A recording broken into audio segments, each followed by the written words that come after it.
on the front line right now because something traumatizing just happened in the penitentiary. Right. Yeah. So where are they at?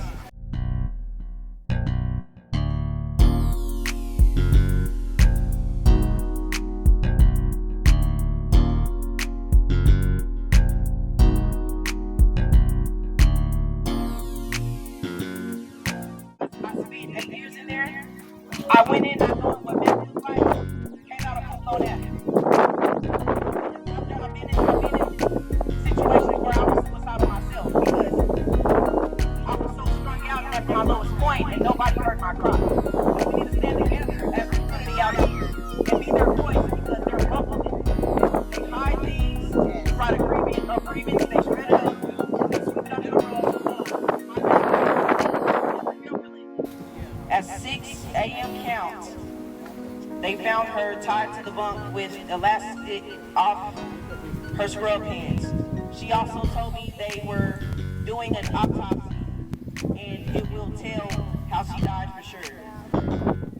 They need to be held accountable for every death that has happened at Mabel.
What up? It's your boy Big 8.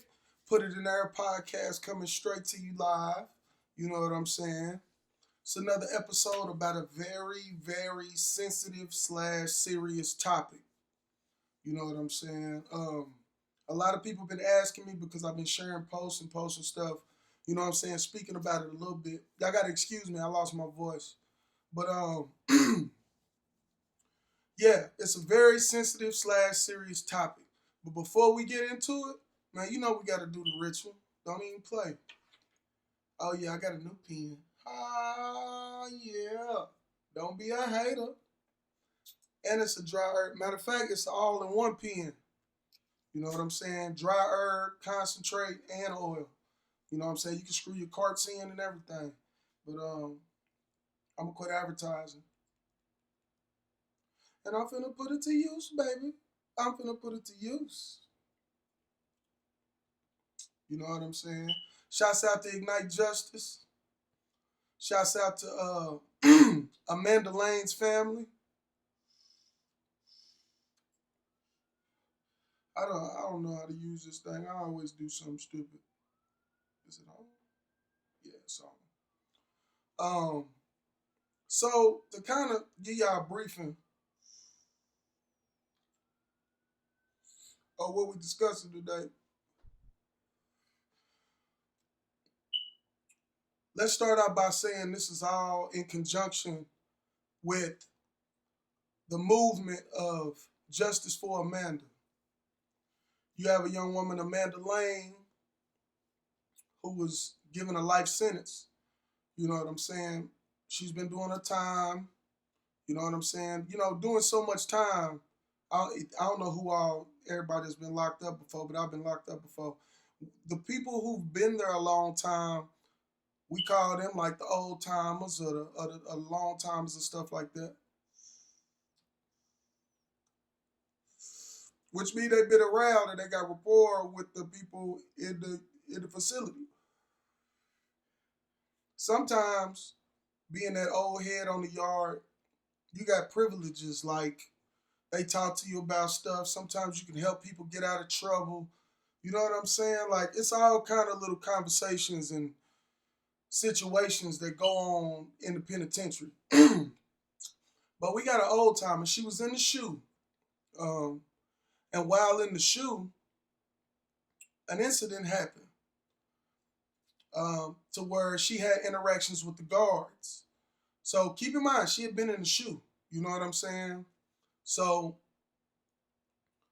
they moved this woman to a different spot. She ends up committing suicide. Well, when you do some history on Mabel Basset Correctional Center,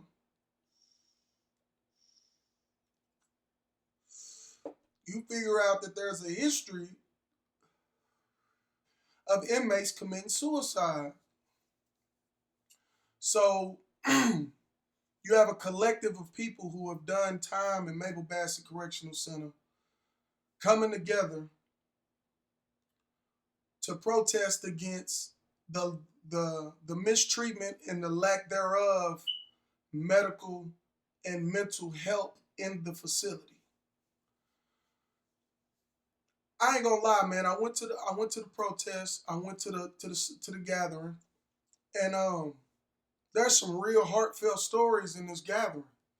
Like this is something that people need to know about. You know what I'm saying? Like people be thinking like if you ain't never been to the penitentiary or if you a do-gooder and you don't get in trouble, that type of stuff, it's easily to have a misconception that everyone in the penitentiary is a bad person. But that's like so far from the truth. What I went through when I was locked up. Here, I'm gonna like this. This kind of stressful. I got to get in there. And it's a little guy. I didn't light a whole one, so don't be getting. I'm trying, y'all. I'm trying to stop. I promise. It's just, yeah, it's a lot going on. Yeah, not right now, type shit. But back to what I was talking about. You got a collective of women who have done time and been through things in this correctional facility like many years. You got people that have done 20 years. You people have done 16 years. Like these is real life inmates that have witnessed and experienced years and years of the stuff that's going on in these facilities that people don't draw attention to. And the thing about it is, when you're an inmate, your voice is very limited. It's hard to get anything done if you don't have support on the outside or have a family that's, you know what I'm saying, taking into account the stuff that's going on and knowing what's going on and knowing how you filing these papers and when you filing them. And it's deep. I went through that myself. When I first got in, I got a Class X, which if you know anything about a Class X, it takes 365 days away, no canteen for 90 days, and all your visits and all that stuff is real minimal. Drop you down to level 1, all that good shit. So, so the process of fighting these write-ups, it's not cut and dry. Like you would think I would submit my paperwork to who I need to submit it to. They would look at it, and if something is wrong, they would pay attention to it. That's not how these institutions work. These institutions have their own set of logistics and the proper way to file the paperwork in there to make it go through correctly. You know what I'm saying? And if you don't know this stuff, it's easily to put in a grievance or dispute a write up or something like that, and they fall on deaf ears because they immediately look and see that you didn't take the proper steps and throw it completely out. You know what I'm saying? It's not one of them things where like you get representation and a lawyer walk in and they be like, hey, well we filed this grievances on such and such date and such and such. No, you got to know all this stuff yourself.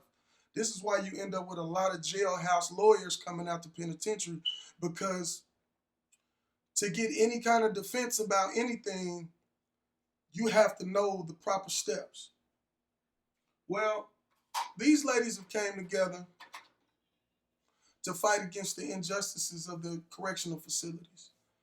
Um, and I think it's a beautiful thing. I think that a lot of people should tap into this.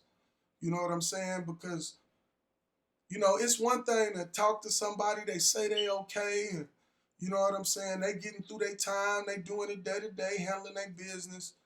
But there's psychological stuff that you go through in the penitentiary. I know firsthand. This is partly why I grew up so much in the span of time I did, is because the penitentiary made me grow up, especially being part of an organization. Like it made me grow up, and I had to understand protocol and different rules and a different lifestyle, and you know, people that just wake up in the morning and do something crazy just because that's all they know to do. A lot of these people have mental health problems. That's the reason why they on drugs in the first place. You know what I'm saying? So not being able to get what you need through the pill line, the the type of medication that you went through on the streets, it's easier to get in there than it is out here. So with that being said, it's easier to medicate like that. And a lot of that comes from mental illness, stress, insecurities, bipolar. Like you got to, like a lot of the stuff that they diagnosing people with out here, most of those people in there have it. And there's no alternative. There's no help. The counselors don't care about you to the degree they want to discuss your problems with you. They not shrinks. You know what I'm saying? These are uh, what would you call it? Minimally qualified counselors. You know what I'm saying? And most of their diagnoses are very brief. They don't go into detail. If you having a conversation with them and you seen bipolar, they'll put bipolar. That's not a diagnosis. A diagnosis is a series of questions and going through mood changes and watching you and studying your issue. You know what I'm saying? But they don't take the time to do that type of stuff in these facilities. And the result of that is a mass amount of suicides. You got killings that nobody investigate because it's in a penitentiary, so you automatically think it's people doing wrong. Like it's a lot of injustice stuff going on in the penitentiary. And these ladies gathered together to stand up for the injustices that are going on, and specifically the injustice of Amanda Lane. So I want y'all to check it out. Here soon, I'm gonna have some of these ladies come and speak their piece on the show. I think it's important to hear from the people. Like I've heard statements from people in the penitentiary that have submitted to these people. You know what I'm saying? It's all kind of stuff. Some of it I might not legally need to be talking about because there are legal investigations going on, but at the same time, it's a lot of information to take in, and it's a lot of stuff being done that is not getting the light brought to it at all. Put it in there, podcast. Y'all know how I'm rocking. I ain't scared of nothing. You know what I'm saying? I don't care about repercussions. I don't care about none of that. You know what I'm saying? To me personally, the state done already did as much to me as they could do at this point because I ain't doing nothing illegal no more. I got a job. All my stuff's in order. You know what I'm saying? So being in a different lifestyle and still having that boss mentality or that G mentality that I was raised with, like I don't care about none of that. That ain't what it's about for me. For me, it's about reaching people, getting people messages that they supposed to get, and having good intellectual conversations about problems that we have. That's what it's about to me. I know when I started the podcast, you know what I'm saying, people automatically thought since I rap and do music and all that type of stuff that this was gonna be about music. No, this is about life. This is about having those conversations that people don't have because they either don't have nobody to have these conversations with, or nobody's made them feel like they're available to listen to these conversations because we all suffer from something. You know what I'm saying? I had a little live stream about relationships. Man, you'd be surprised how many people was in my inbox asking me questions about their own personal situations.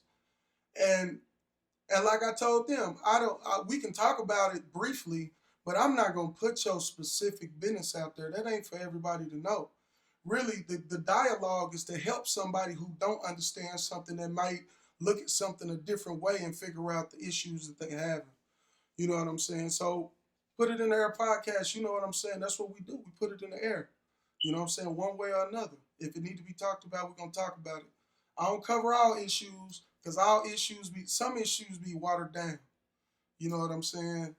Of course, we finna cover Ukraine. We finna definitely cover that. Um, this is something that I stumbled upon while I was working on Ukraine, and I felt that this was a lot more important because these are real people taking out of their personal time to help other real people that they may not know at all, but they got love for because they have a common situation. They both endured things in these penitentiaries. So shout out to Ignite Injustice. Shout out to Nikki Brown. Shout out to Emily. Shout out to everybody else that's part of this movement. You know what I'm saying? I'm rocking with y'all. Condolences to the mother. I met the mother. She is a very, very hurt woman. She just lost her baby. You know what I'm saying? It's one thing to lose your baby to you know, and you able to see him every day, but like she hadn't seen her baby in years. And then she lost her like that. You know what I'm saying? That's a hard thing to cope with. She's dealing with legal issues between her and the prison, stuff they won't let her do that she should be able to do legally, and it's a lot of stuff going on, and they're going through a real rough time. You know what I'm saying? I ain't gonna lie, like I shed some tears when I was out there. You know what I'm saying? When you see people having real issues, if it don't touch you, something wrong with you. You know what I'm saying? And that's just my opinion. It is what it is. Might not agree. Oh well. It is what it is. But shout out to Ignite Justice. Man, I think that movement is a beautiful thing, man, and I fully support it. We're gonna get the ladies on, let them speak their piece, let them talk about some of the stuff that they endured when they was in Mabel Basset Correctional Facility. And keep in mind, this movement is about what's going on with the women. That don't mean that these things don't go on with the men. So you know what I'm saying? It wouldn't be a bad idea for the men to stand up and start their own movement to try to save their people. Make it to where they people can fully rehabilitate and come home and have a mentality like a normal person instead of what we call the prison mentality. Because even me, I still got some of it. It's hard to shake that vibe. You know what I'm saying? When you're used to dealing with people in a certain light, especially after, you know, you've been free and living how you've been living, then you learn a different type of mentality. It's hard to go back all the way to the mentality you had before. Sometimes it's unhealthy too. You know what I'm saying? So my penitentiary mentality is kind of like a blend of my new reality. So I just kind of, you know what I'm saying? Of course, I go through that. Yeah, I want to punch you in the face. Yeah, I go through that a lot. I've been like that. But with that being said, you know what I'm saying? I'm learning to let things go, understand what's important, prioritize what I need to be worried about versus dealing with something unnecessary that won't do nothing but take me away from where my focus is. You know what I'm saying? And we all got to learn that. Some people learn it fast, some people learn it slow. It took me till I was 36, 37. Yeah, I'm old. Get off me, dog. But yeah, it took me till I was in my mid-30s to understand that the important stuff in life ain't being a real nigga all the time. Being a real nigga had you in some real nigga situations.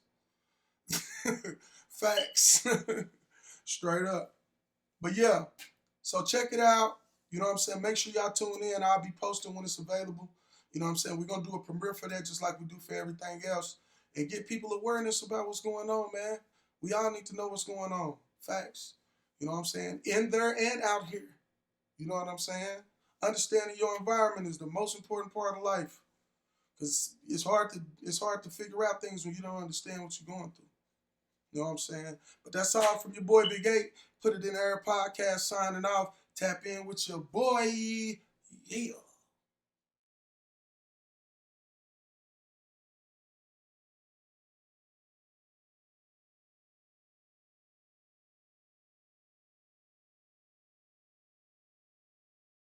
Six screens, surround sound, screaming out of every door.